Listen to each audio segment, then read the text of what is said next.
बनाने में। मैंने, जैसा कि हमारे साइंटिस्ट कह रहे हैं, मैंने अपनी ज़मीन का सारा पानी निछावर कर दिया देश को आत्मनिर्भर करने में। मैंने अपने देश की अपनी ज़मीन की सारी उत्पादक क्षमता खत्म कर दी देश को आत्मनिर्भर बनाने में। अब सब कुछ अब मुझे जरूरत पड़ी है सरकार की, देश की। जब देश ने और सरकार ने मेरे से जरूरत थी तो मैंने कभी सरकार से नहीं पूछा मुझे क्या भाव मिलेगा। सरकार ने हमेशा मुझे बताया आपको 1800 मिलेंगे, आपको 1200 मिलेंगे, आपको 1400 मिलेंगे। आज देश के पास अन्न की कोई कमी नहीं है। आज किसान सिर्फ आप आपके 3 एक्ट देख लीजिए, जो कि एसेंशियल कमर्शियल जो एक्ट है आपका, उसमें कंज्यूमर के लिए गार्ड है। उसमें गार्ड क्या है कंज्यूमर के लिए? जब सीरियल क्रॉप की कोई भी समय में वैल्यू 50% बढ़ जाएगी तो सरकार इंटरफेयर करेगी। सब्जी और फ्रूट की वैल्यू अगर बढ़ जाएगी, थोड़ा पड़ा है, मैं रॉन्ग भी हो सकता हूं कुछ आंकड़ों में, अगर सब्जी, फ्रूट और वेजिटेबल, दूध, पानी आदि की वैल्यू 100% बढ़ जाएगी तो सरकार इंटरफेयर करेगी। तो मेरा किसान भी, तो ये किसान कभी भी, कोई भी किसान ऑर्गेनाइजेशन तीनों बिलों का विरोध नहीं कर रहा है। सिर्फ वो श्योरिटी मांग रहा है जो आपने कंज्यूमर को दी है। सिर्फ मैं वही मांग रहा हूं, अभी मुझे श्योरिटी दी जाए। भारत सरकार कह रही है एमएसपी नहीं जाएगा, माननीय प्रधानमंत्री कह रहा है, मुख्यमंत्री कह रहा है, हमें विश्वास करना चाहिए, लेकिन श्योरिटी मांग रहा है किसान। भाई मुझे तो श्योरिटी तो दे दो।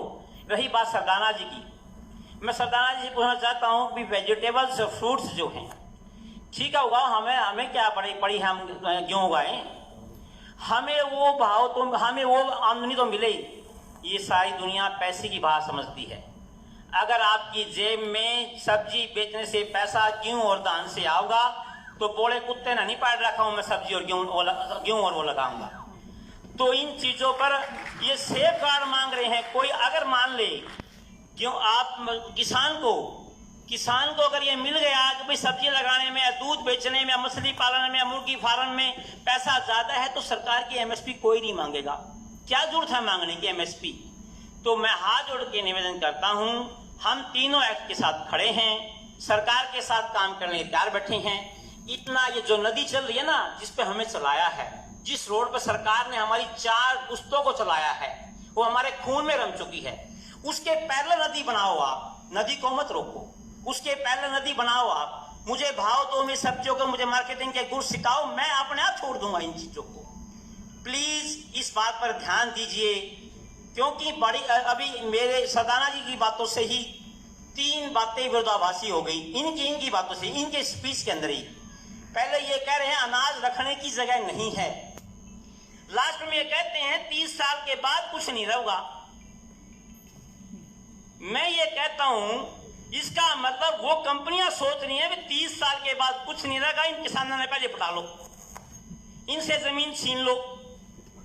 तो मतलब मैं तो वो आपकी बात का जवाब दे रहा हूं सर, जो आप कह रहे हो 30 साल के बाद कुछ नहीं रहेगा और लैंड बढ़ेगी नहीं, लैंड घटने लग रही, ठीक है। तो मेरा रिक्वेस्ट है इस बात की ओर ध्यान दिया जाए, क्यों जीरी से किसान अपने आप निकल जाएगा अगर हमें दूसरी फसलों के अंदर ज्यादा मुनाफा दिखेगा। आज हॉर्टिकल्चर प्रदेश में 7% के आसपास है, 7.5 होगी, मेरा आंकड़ा बढ़ रहा है। आप कह रहे हैं 2023 तक 30% ले जाएंगे, 60% ले जाएंगे। पिछले दिनों माननीय मंत्री जी ने भी देखा है, माननीय मुख्यमंत्री जी ने देखा है, हमारे डीजी हॉर्टिकल्चर साहब जो काफी दिन रात किसानों के साथ काम लगे रहते हैं, इन्होंने भी देखा है टमाटर का क्या हाल हुआ था।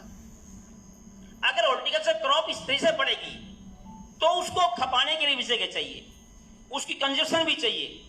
और पुनीत जी से मैं सहमत हूं, कोई भी व्यापारी मुनाफे के लिए काम करता है, किसान की तरह चैरिटी के लिए काम नहीं करता, देश के लिए काम नहीं करता।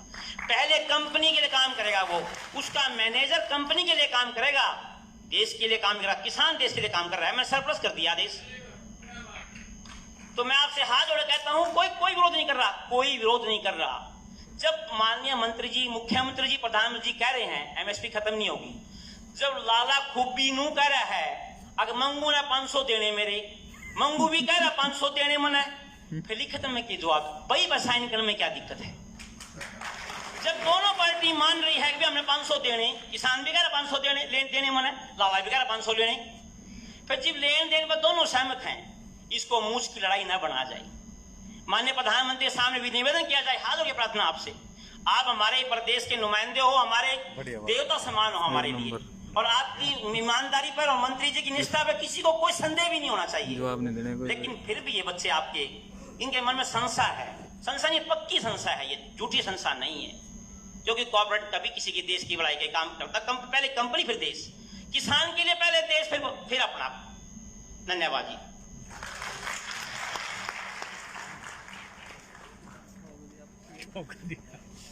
एक कोई और सवाल, मैं इसका जवाब दूंगा लास्ट में। एक जो आपका संशय था कि कंपनियां जमीन ले लेंगी, कानून बहुत क्लियर है, जमीन पे किसी भी तरह का किसान के अलावा कोई हक नहीं है, कानून बहुत क्लियर है।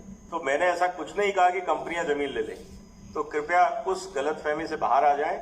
कानून में बहुत क्लियर लिखा हुआ है कि कॉन्ट्रैक्ट सिर्फ फसल का है, जमीन का नहीं है। यहां तक कानून में लिखा है कि कल को अगर कोई विवाद होता है, जैसा आज भी होता है कि बैंक आपकी जमीन अटैच कर लेगा, कानून बहुत कहता है जमीन अटैच भी नहीं हो सकती, कुछ नहीं हो सकता। जमीन किसान की है, किसान की ही रहेगी। और अगर किसी कानून में किसी एग्रीमेंट में लिख भी दिया, वो एग्रीमेंट निरस्त होगा। बहुत क्लियर है कानून। तो ये शंका से बाहर आ जाइए, अगर किसी ने कहा है तो गलत जानकारी। एक सदाना जी मैं ऐड करूंगा, जस्ट जो अभी विजय जी ने कहा। पहली बात तो इस कानून में इस बात की खास तौर पे संवेदनशीलता देखते हुए किसानों की इसका प्रावधान, बल्कि इन्हीं का जमीन ले लेगा, बल्कि कहा जमीन नहीं ले सकता। उस कानून में ये प्रावधान कर दिया गया कि चाहे मान लिया एग्रीमेंट में किसान की तरफ देनदारी बन जाती है, इस एग्रीमेंट में उस देनदारी को वसूलने के लिए जमीन पे कोई आदमी टच नहीं कर सकता। ये कानून में लिख दिया गया है, ये प्रोटेक्शन है, उसमें सेफ्टी है किसान के लिए। पहली चीज ये, तो किसान चाहे लीज पे हो चाहे किसी जगह हो, जमीन को हाथ नहीं लगा सकते देनदारी वसूलने के लिए। दूसरी चीज ये जो आपने कहा, बाकी विजय जी बताएंगे, कि ये जिस तरह आप एश्योरेंस की बात करें, मंडी सिस्टम बाकायदा यूं का यूं ही चलेगा, जिसका मतलब जैसे आपने कहा बिल्कुल 5 दशक तक हरियाणा ने खाद्यान्नों के थ्रू पूरे देश का पेट भरा है। वो सिस्टम अभी भी, उसके ऊपर कोई रुकावट, कोई ये संशय ही नहीं होनी चाहिए कि जो एमएसपी सिस्टम, बल्कि हरियाणा ने तो जो हमारा पब्लिक सपोर्ट सिस्टम है 25% उसमें खरीद होती है, हमारे तो 100% खरीद स्टेट के बजट से मुख्यमंत्री करवाते हैं, मूंग में, बाजरा में, हर एक चीज में। तो इसलिए वो एमएसपी सिस्टम बरकरार रहेगा। एक ऑप्शन जरूर दे दी गई है कि मान लिया जैसे कह रहे हैं कि जो 5 और 50 रुपए का जो गैप है उसको भरने के लिए, और सीएम साहब खुद कह रहे थे, हमें सुबह चर्चा थी कि हमारे एफपीओ, हमारे हैफेड, मार्केटिंग, क्या इन चीजों को, ये यूनिवर्सिटी की बात कर रहे हैं, क्या हम किसान के सशक्तिकरण में ये जो एक ऑप्शन हमें प्राप्त हुई है कि जो एक्स्ट्रा, आपने बिल्कुल सही बात कही कि गेहूं और चावल के अलावा सब्जियां बेचने से अगर मान लिया ज्यादा पैसे मिलते हो तो क्यों नहीं उगाओगे, उसकी तरफ सरकार का ध्यान है कि उसमें चाहे हैफेड को बीच में लाएं, चाहे यूनिवर्सिटी का मैंडेट बदलें, चाहे हम एफपीओज को मजबूत बनाएं, इस तरह से। और दिल्ली जैसा बाजार, जो इतना बड़ा बाजार हमारे हरियाणा के पास है, इसका लाभ कैसे उठाया जाए इन कानूनों के माध्यम से, बजाय इस बात को ये ध्यान रखते हुए कि वो एमएसपी सिस्टम तो फिर भी चलेगा, वो तो बरकरार है, हम तो एक नई चॉइस है, इसका फायदा कैसे उठाएं, सारा ध्यान इसलिए। सीधा सीधा सवाल पूछेगा, उसको एक्सप्लेन करने की जरूरत नहीं प्लीज। एमएसपी हुआ था सर हमारा, ये जो हरित क्रांति के नाम अराउंड 70s